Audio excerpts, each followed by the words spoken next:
The bizarre eating habits of notorious dictators.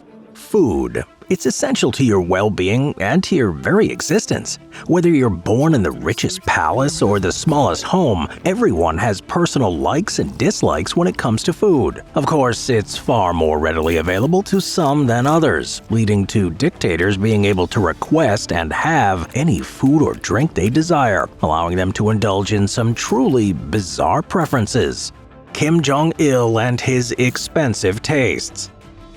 North Korea is one of the most restrictive, authoritarian regimes in the world, with a heavily controlled food economy and regular shortages for the general public. But this didn't apply to the supreme leader of North Korea, Jong Il, who was free to dine on whichever luxurious cuisine he fancied. Father to current North Korean leader Kim Jong-un, Jong Il was known for the human rights atrocities that took place in North Korea and the part he played in prolonging the country's 1990s famine. But while the rest of the country starved, Jong Il himself continued to indulge in his favorite rare delicacies. According to his former chef Kenji Fujimoto, Jong Il had a discerning palate, was appreciative of many different types of food from all over the world, and was uniquely able to identify any changes in his usual food fare. In one story, Fujimoto details how Jong Il once noticed when his beloved sushi contained just a tiny bit more sugar than usual. And speaking of sushi, his tastes in that department were somewhat macabre, as well as every grain of rice being individually inspected by a team of women to ensure it was uniform in size and shape.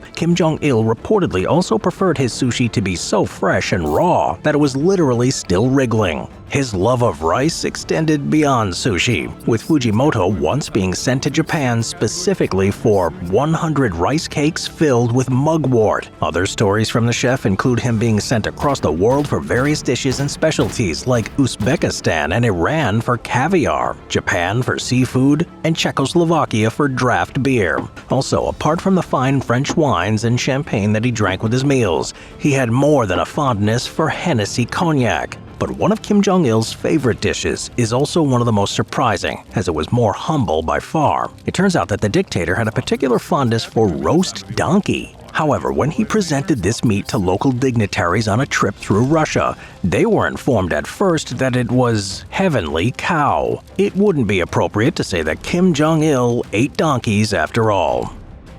While Jong Il demanded an entourage to scour the globe for his extravagant tastes, you don't need an army of assistants to get things done efficiently. That's where today's sponsor Odoo comes in. Their all-in-one platform streamlines everything from accounting and sales to website creation, giving you the tools to manage your business efficiently. No worldwide scavenger hunt required. One of the features that impressed me most is Odoo's website app. Let me show you how easy it is to use. Alright, here we go. Let's say I want to create a website where you can buy roast donkey. Only kidding. Let's make a military hardware store instead. In just a few clicks, I can drag and drop blocks, edit text, adjust colors, add images, and just like that, we're done. Everything is fully customizable, and thanks to the ChatGPT integration, I can quickly rephrase or fine-tune my content in seconds. Odoo's first app, like the website app, is completely free to use forever. This includes free support and unlimited hosting. And if you use the link in the description below, you can also claim a free custom domain for an entire year. Give it a try. You're gonna love it. Stalin and the psychology of excessive drinking. Leaning heavily into certain stereotypes, Russian leader Joseph Stalin was a big fan of drinking, and in particular, vodka. But it wasn't his love of it that made his history with alcohol so interesting. Instead, it's how he utilized it as a strategic tool for manipulation and influence. Stalin would frequently hold drinking parties for visiting dignitaries and his close associates. At these events, the guests would be plied with large amounts of liquor, including Stalin's beloved vodka. He saw these parties as unique opportunities to encourage his frenemies to relax and unwind, thereby potentially accidentally revealing pertinent or incriminating information. Simply refusing to take part was, of course, not an option. As Nikita Khrushchev once said, time came when you not only could not refuse a drink, but they'd simply force it on you, pump you full, fill you to the brim deliberately.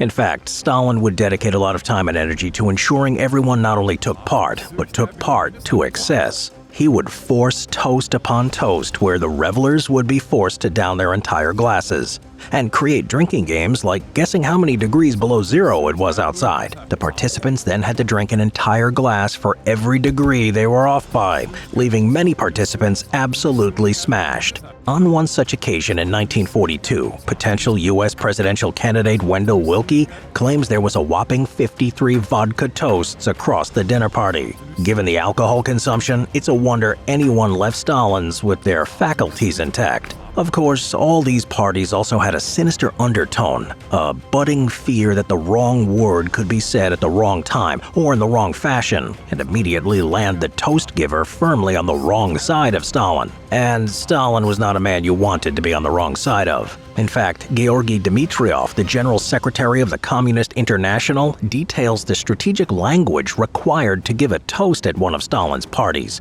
and the undercurrent of fear that lay in the potential consequences of getting it wrong. However, not even Joseph Stalin could drink to this reported degree without suffering the consequences. It finally all caught up to him on February 28, 1953, when after hours of drinking, he was found the next morning unconscious, having suffered a massive stroke. He never recovered, dying 4 days later on March 5th, aged 74. Benito Mussolini's raw garlic.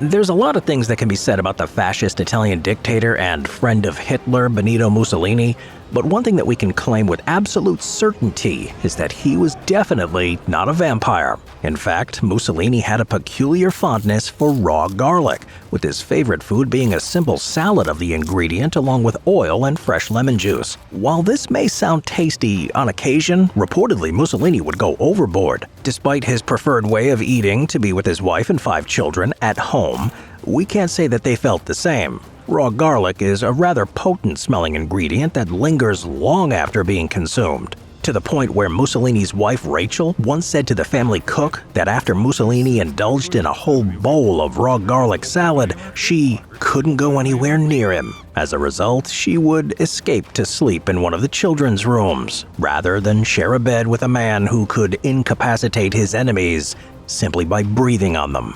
Fidel Castro and his love of ice cream. While many of us enjoy an ice cream on a hot day, there are some people who take their love of the cold treat just a little too far. Fidel Castro, the Cuban revolutionary, is one such person. Castro's love of ice cream remains legendary, as not only it was tantamount to an obsession, but because it also changed the food production industry in Cuba. Allegedly, Castro's love of all things dairy started at a young age, before he became the leader of Cuba. According to the famous novelist Gabriel Garcia Marquez, he once even witnessed Castro polish off a massive 18 scoops of ice cream after Sunday lunch. Let's all spare a thought for his bathroom attendant. Another time, Castro had his Canadian ambassador ship him 28 containers of the famous Howard Johnson's ice cream, one of each flavor. Upon tasting them, he decided it was time to set up his own revolutionary ice cream parlor in the heart of Havana, and so the concept of Copelia was born. But from 1962, the United States had declared an embargo on Cuba, and Castro was no longer able to get the milk he needed for his beloved ice cream. He spent the next 4 years developing the dairy industry within Cuba, allowing him to realize his frozen dreams in 1966, when he could finally open the doors to the giant ice cream cathedral. Copelia was named after wealthy supporter and project leader Celia Sanchez's favorite ballerina, and it could hold up to 1,000 people at a time. Soon, Copelia became world famous, with Castro shipping off the ice cream to dignitaries, food festivals, and revolutionary friends everywhere. It was, in his words, our way of showing we can do everything better than the Americans. Saddam Hussein and the Christmas chocolatey treats. Saddam Hussein was the dictatorial Iraqi politician known for human rights atrocities in the Middle East. But while the East may have been his home and life, Hussein actually had a strong affection for Western sweets, and in particular, Quality Street. While the rest of us only get to see a large tin of Quality Street at Christmas time when we fight over the best ones, it seemed Saddam Hussein had a regular supply of the chocolate-covered treats. This is according to British MP George Galloway, who visited Hussein in 2002 and described the British foods he saw in his home, including the elusive Quality Street. When Galloway refused to eat one, lest he regain the weight he had recently lost, Hussein tried to insist, telling him to choose his favorite, although he didn't share which one he himself was partial to. The fact that the Iraqi dictator had tins of Quality Street readily to hand is a story that will no doubt upset every child who is open to tin just to find them filled with their mother's collection of spare buttons and sewing supplies instead.